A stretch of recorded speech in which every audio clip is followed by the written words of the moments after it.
আসসালামু আলাইকুম। সবাইকে আমার চ্যানেলের পক্ষ থেকে স্বাগত জানাচ্ছি আমাদের আজকের পর্বে।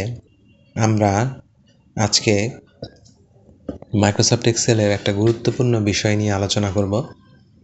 সেটা হচ্ছে পিভট টেবিল। পিভট টেবিলের ব্যবহার সম্পর্কে আজকে আমরা জানবো ইনশাল্লাহ। তো চলুন শুরু করা যাক। মূল আলোচনা শুরু করার আগে আপনাদের সকলের কাছে আমি একটা রিকোয়েস্ট জানাবো। সেটা হচ্ছে আপনারা আমার ভিডিওগুলো দেখার পর অবশ্যই আপনাদের মূল্যবান মতামতগুলো কমেন্ট বক্সে জানানোর চেষ্টা করবেন এবং আপনাদের কোন বিষয়গুলো জানার প্রয়োজন সেগুলো কমেন্টে জানাবেন। আর আপনাদের সকলের কাছে রিকোয়েস্ট রাখতে চাই, যারা ইতিমধ্যে আমার চ্যানেলটিকে সাবস্ক্রাইব করেছেন তাদেরকে আমি আমার অন্তরের অন্তঃস্থল থেকে আন্তরিক ধন্যবাদ জানাচ্ছি এবং আমার চ্যানেলের যারা নতুন ভিউয়ার রয়েছেন অনুগ্রহ করে আপনারা আমার চ্যানেলটিকে সাবস্ক্রাইব করবেন। তো চলুন মূল আলোচনায় চলে যাই। আমরা এখানে একটা ডাটা শিট দেখতে পাচ্ছি। তো এখান থেকে ধরুন আমাকে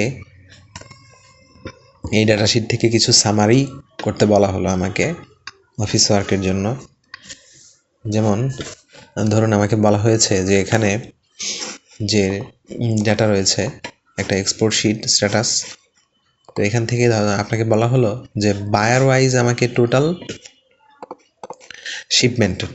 ভ্যালু কত শিপমেন্ট হয়েছে, বায়ার ওয়াইজ আমাকে একটা আলাদা সামারি করে দিন, এরকম আপনাকে বলা হলো। বা প্রোডাক্ট ওয়াইজ আমাকে একটা সামারি করে দিন, এরকম যদি আপনাকে বলা হয়, তো তখন আপনি নর্মালি এই শিট থেকে কপি করে বা যেভাবেই করেন আপনি, সেটা কিন্তু বেশ সময় সাপেক্ষ ব্যাপার হয়ে দাঁড়াবে এবং আপনি কিন্তু কাজটা ডিলে হয়ে যাওয়ার সম্ভাবনা রয়েছে। তো পিভট টেবিল ব্যবহার করে আমরা কাজটা খুব ইজিলি করতে পারি। তো চলুন শুরু করি আমরা কিভাবে করব। তো আমরা এই ডাটা শিটের যে কোনো একটা জায়গায় আমরা কার্সর রাখবো এবং আমরা ইনসার্ট মেনু থেকে এই পিভট টেবিলে যাব। আমরা ইনসার্ট থেকে পিভট টেবিলে ক্লিক করব। আমরা দেখেন এখানে একটা পপআপ শিট চলে আসছে। এখান থেকে আমরা দেখেন আপনি choose where you want the pivot table to be placed. আপনি পিভট টেবিলটা কোথায় প্লেস করতে চান, নিউ ওয়ার্কশিট অথবা এক্সিস্টিং ওয়ার্কশিট। আমি যদি এই ওয়ার্কশিটে করতে চাই তাহলে আমি এক্সিস্টিং ওয়ার্কশিট দেব। আচ্ছা, আমরা একটু নিউ ওয়ার্কশিটে যাই, তাহলে আমাদের জন্য আরেকটু সুবিধা হবে, আমরা কাজগুলো খুব সুন্দরভাবে দেখতে পারবো। তো আমরা নিউ ওয়ার্কশিটে ক্লিক করলাম। আমরা একটা নিউ ওয়ার্কশিট এখানে ওপেন হয়েছে। তো এই জায়গাটাতে এখন দেখেন আমরা পিভট টেবিল ফিল্ডস, এখানে পিভট টেবিলের ফিল্ডগুলো চলে আসছে। আমরা দেখতে চাচ্ছিলাম যে বায়ার ওয়াইজ আমরা দেখব। এখানে বাইরে আপনি ক্লিক করবেন এবং এখান থেকে আমরা দেখতে চাচ্ছিলাম টোটাল ভ্যালু, অর্থাৎ টোটাল শিপমেন্ট কত হয়েছিল আমাদের।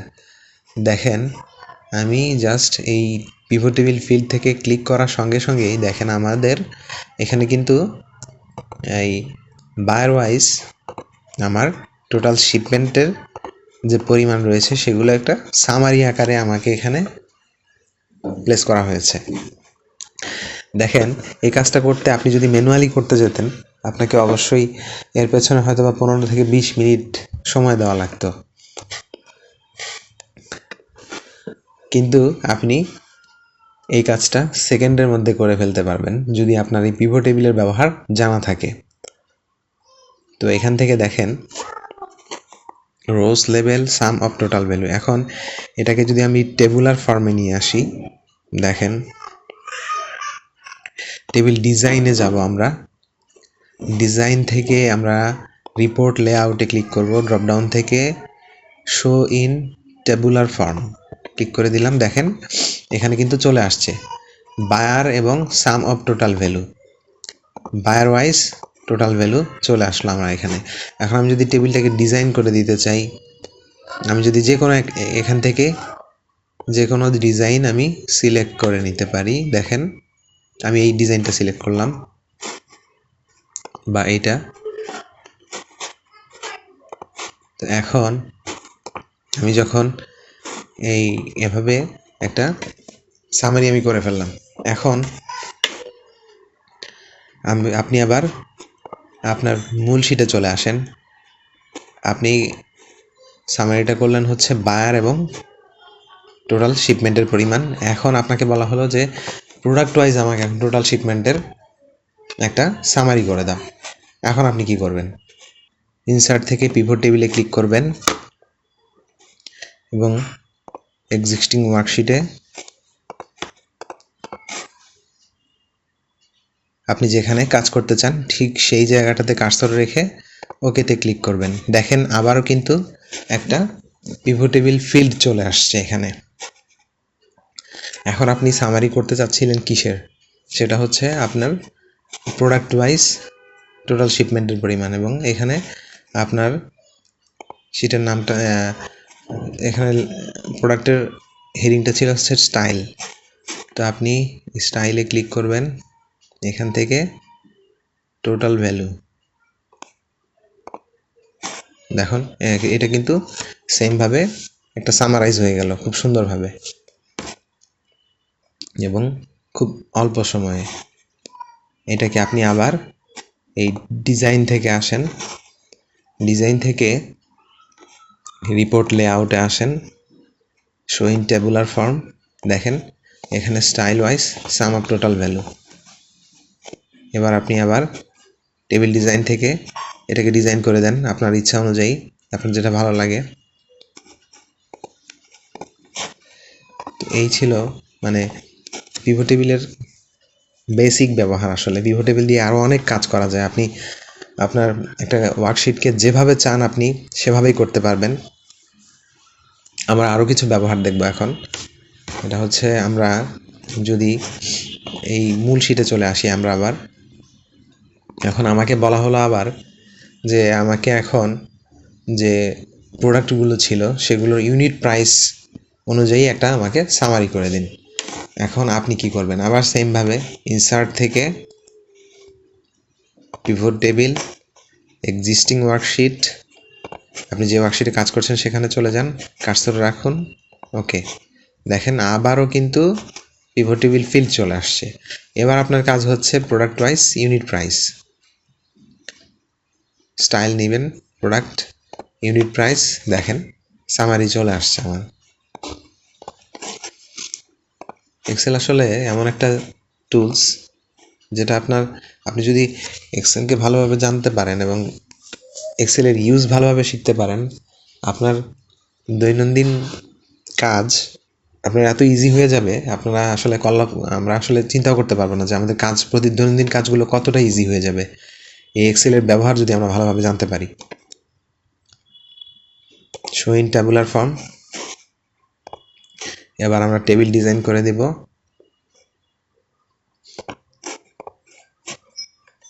তো এভাবে প্রত্যেকটা সামারি কিন্তু আমরা সেকেন্ডের মধ্যে করে ফেলতে পারবো। আপনাকে যে সামারি করতে বলা হোক না কেন আপনি কিন্তু সেটাই করতে পারবেন। এখন আরেকটা ব্যবহার শিখবো আমরা অনেক সময় বিভিন্ন প্রেজেন্টেশন দেই ম্যানেজমেন্টের কাছে। আমাদের যখন প্রেজেন্টেশন দিতে হয় তখন এই জিনিসগুলোকে একটু সুন্দরভাবে উপস্থাপন করতে হয়, যেমন চার্টের মাধ্যমে বা একটা ডায়াগ্রামের মাধ্যমে যখন আমরা এই জিনিসগুলো প্রেজেন্ট করব ম্যানেজমেন্টের কাছে, তখন আমাদের প্রেজেন্টেশনটা কিন্তু আরও সুন্দর হয়ে যাবে। তো এটা আমরা কিভাবে করব?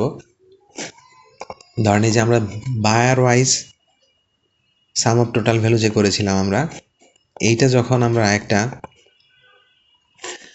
প্রেজেন্টেশন দিব, আমরা পিভট টেবিল অ্যানালাইজে চলে যাব। আমরা একটা চার্টের মাধ্যমে যদি আমরা দেখাই, এখান থেকে পিভট চার্ট, আমি ধরেন পাই চার্ট নিলাম, এখান থেকে আমি ধরেন পাই চার্টের বিভিন্ন ধরন রয়েছে।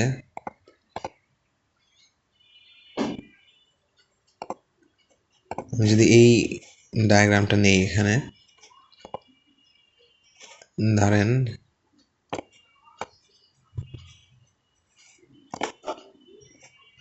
এই সাম অফ টোটাল ভ্যালু, এখন এই যে প্লাস চিহ্নটা রয়েছে এখানে ক্লিক করবেন, ডাটা লেবেল,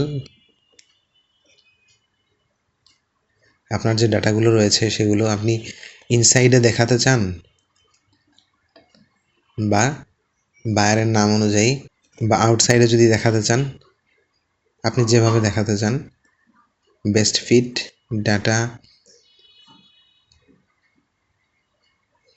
কল আউট, অর্থাৎ এখানে আপনার পার্সেন্টেজ অনুযায়ী শো করবে এখানে, অর্থাৎ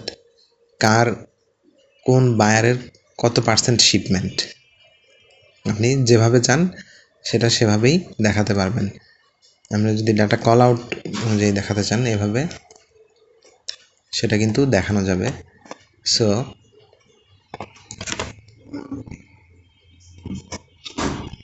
এখান থেকে এটা ডিলিট করে দিন আপনি। এবার দেখেন এখান থেকে কিন্তু আমরা খুব সুন্দরভাবে এই যে আমাদের টোটাল ভ্যালু অনুযায়ী টোটাল শিপমেন্টের একটা সামারি করেছিলাম আমরা, তো সেটা কিন্তু আমরা একটা ডায়াগ্রামের মাধ্যমে এখানে প্রেজেন্ট করলাম খুব সুন্দরভাবে। আমরা এইভাবে চাইলে আমাদের কাজগুলো খুব সুন্দরভাবে প্রেজেন্ট করতে পারি ম্যানেজমেন্টের কাছে।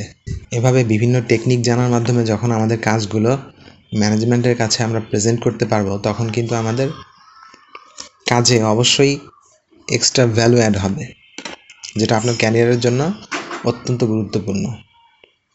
তো আশা করি সবাই আজকে পিভট টেবিলের বেসিক ব্যবহারগুলো আমরা শিখতে পেরেছি। আমি আস্তে আস্তে আরও ইনশাল্লাহ এক্সেলের অ্যাডভান্স জিনিসগুলো আপনাদের সাথে শেয়ার করার চেষ্টা করব। সবাই ভালো থাকবেন, অসংখ্য ধন্যবাদ।